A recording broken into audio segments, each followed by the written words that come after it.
Généalogie de Jésus-Christ, fils de David, fils d'Abraham. Abraham engendra Isaac. Isaac engendra Jacob. Jacob engendra Juda et ses frères. Juda engendra de Tamar Pharès et Zara. Pharès engendra Esrom. Esrom engendra Aram. Aram engendra Aminadab. Aminadab engendra Naasson. Naasson engendra Salmon. Salmon engendra Boaz de Rahab.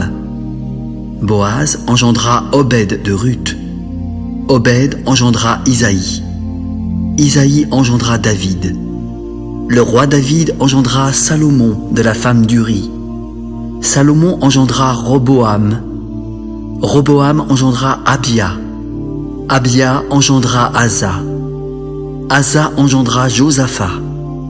Josaphat engendra Joram. Joram engendra Ozias. Ozias engendra Joatam. Joatam engendra Akaz. Akaz engendra Ézéchias. Ézéchias engendra Manassé. Manassé engendra Amon. Amon engendra Josias. Josias engendra Jéconias et ses frères au temps de la déportation à Babylone. Après la déportation à Babylone, Jéconias engendra Salatiel. Salatiel engendra Zorobabel. Zorobabel engendra Abiud. Abiud engendra Eliakim. Eliakim engendra Azor. Azor engendra Sadoc. Sadoc engendra Hakim. Hakim engendra Eliud. Eliud engendra Éléazar. Éléazar engendra Mathan. Mathan engendra Jacob. Jacob engendra Joseph, l'époux de Marie, de laquelle est né Jésus, qui est appelé Christ. Il y a donc en tout 14 générations depuis Abraham jusqu'à David. 14 générations depuis David jusqu'à la déportation à Babylone et 14 générations depuis la déportation à Babylone jusqu'au Christ. Voici de quelle manière arriva la naissance de Jésus-Christ. Marie, sa mère, ayant été fiancée à Joseph, se trouva enceinte par la vertu du Saint-Esprit avant qu'ils eussent habité ensemble. Joseph, son époux, qui était un homme de bien et qui ne voulait pas la diffamer, se proposa de rompre secrètement avec elle. Comme il y pensait, voici, un ange du Seigneur lui apparut en songe. « Joseph, fils de David, ne crains pas de prendre avec toi Marie, ta femme, car l'enfant qu'elle a conçu vient du Saint-Esprit. Elle enfantera un fils, et tu lui donneras le nom de Jésus. C'est lui qui sauvera son peuple de ses péchés. » Tout cela arriva afin que s'accomplît ce que le Seigneur avait annoncé par le prophète. Voici, la Vierge sera enceinte. Elle enfantera un fils et on lui donnera le nom d'Emmanuel, ce qui signifie Dieu avec nous. Joseph, s'étant réveillé, fit ce que l'ange du Seigneur lui avait ordonné et prit sa femme avec lui. Mais il ne la connut point jusqu'à ce qu'elle eût enfanté un fils auquel il donna le nom de Jésus. Jésus étant né à Bethléem en Judée au temps du roi Hérode, voici, des mages d'Orient arrivèrent à Jérusalem. Où est le roi des Juifs qui vient de naître? Car nous avons vu son étoile en Orient et nous sommes venus pour l'adorer. Le roi Hérode, ayant appris cela, fut troublé et tout Jérusalem avec lui.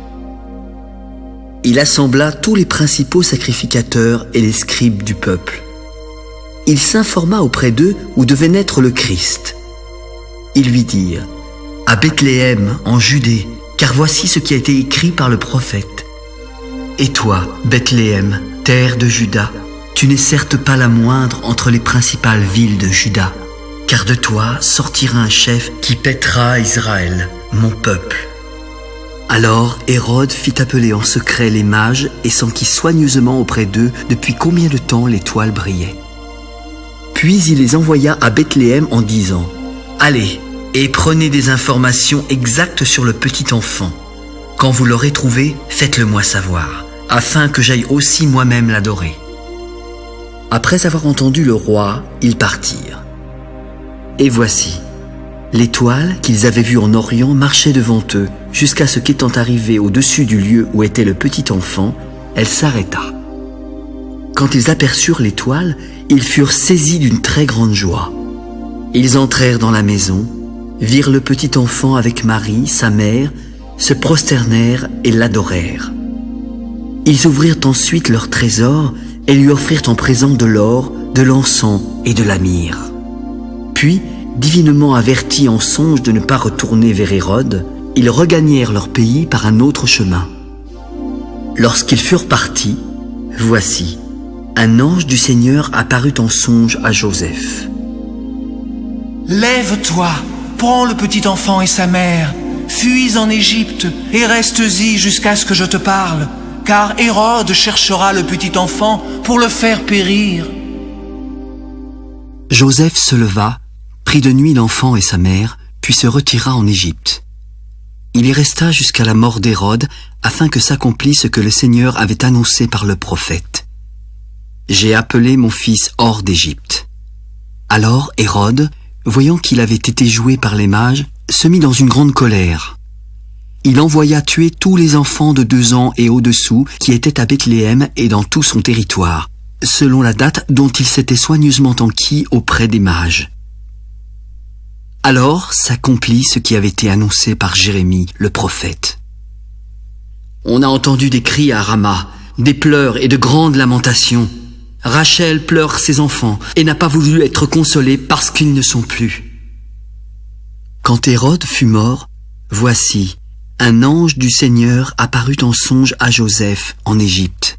« Lève-toi, prends le petit enfant et sa mère, et va dans le pays d'Israël, car ceux qui en voulaient à la vie du petit enfant sont morts. » Joseph se leva, prit l'enfant et sa mère, et alla dans le pays d'Israël. Mais, ayant appris qu'Archélaüs régnait sur la Judée à la place d'Hérode, son père, il craignit de s'y rendre. Divinement averti en songe, il se retira dans le territoire de la Galilée et vint demeurer dans une ville appelée Nazareth, afin que s'accomplît ce qui avait été annoncé par les prophètes. Il sera appelé Nazaréen. En ce temps-là apparut Jean-Baptiste, prêchant dans le désert de Judée. « Repentez-vous, car le royaume des cieux est proche. » Jean est celui qui avait été annoncé par Ésaïe, le prophète, lorsqu'il dit « C'est ici la voix de celui qui crie dans le désert, préparez le chemin du Seigneur et aplanissez ses sentiers. » Jean avait un vêtement de poil de chameau et une ceinture de cuir autour des reins. Il se nourrissait de sauterelles et de miel sauvage.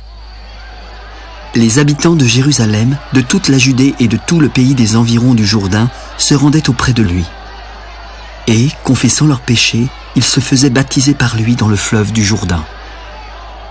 Mais, voyant venir à son baptême beaucoup de pharisiens et de sadducéens, il leur dit : « Race de vipères, qui vous a appris à fuir la colère à venir ? Produisez donc du fruit digne de la repentance et ne prétendez pas dire en vous-même « Nous avons Abraham pour père ».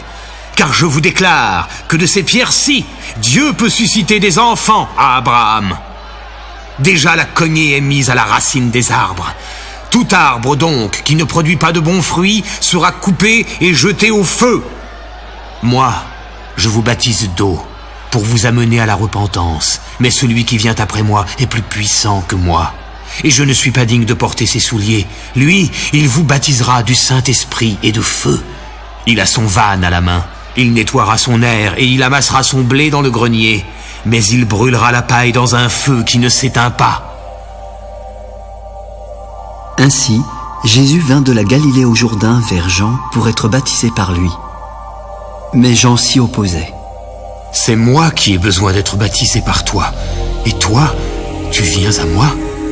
Laisse faire maintenant, car il est convenable que nous accomplissions ainsi tout ce qui est juste. Et Jean ne lui résista plus. Dès que Jésus eut été baptisé, il sortit de l'eau. Alors, les cieux s'ouvrirent et il vit l'Esprit de Dieu descendre comme une colombe et venir sur lui. Et voici, une voix fit entendre des cieux ces paroles. « Celui-ci est mon Fils bien-aimé, en qui j'ai mis toute mon affection.